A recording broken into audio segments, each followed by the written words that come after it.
Tug'ib oldim. Endi bo'ldi, emizikliman, homilador bo'lmayman.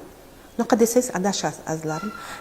Nechta bolajonlarim kelyapti, abort qilib qo'ying, homilador bo'lib qoldim. Nima uchun shunday bo'ladi? Ular ba'zi bir shartlarni bajarishmaydi. Ya'ni laktatsion aminariya usuli bu emizikli paytda 6 oygacha tabiiy organizm homiladorlikdan saqlanadi. Qanaqa shartlar bor? Bu kecha-yu kunduz to'xtatmasdan faqat emizdirasiz. Hech qanaqa qo'shimcha ovqatlar bermaysiz, hattoki suv ham bermaysiz. Va shu 6 oy ichida biron marta hayzingiz kelmasligi kerak. Emizish kechasi bilan ham emizdirib chiqasiz. O'shanda 6 oy davomida saqlashi mumkin.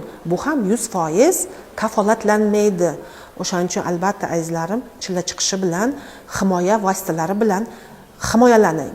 Bular vositalar juda ham ko'p. Bu bachadon ichi vositasi bo'lishi mumkin, teri osti implanti bo'lishi mumkin, laktatsiya paytida, emizikli paytda ichadigan dorilar bo'lishi mumkin va hokazo.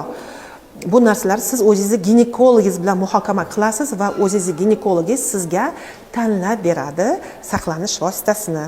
Oliy toifali akusher ginekolog, reproduktolog xirurg Qobulova Gulbahor Pirimqulovna. Sog' salomat bo'linglar azizlarim.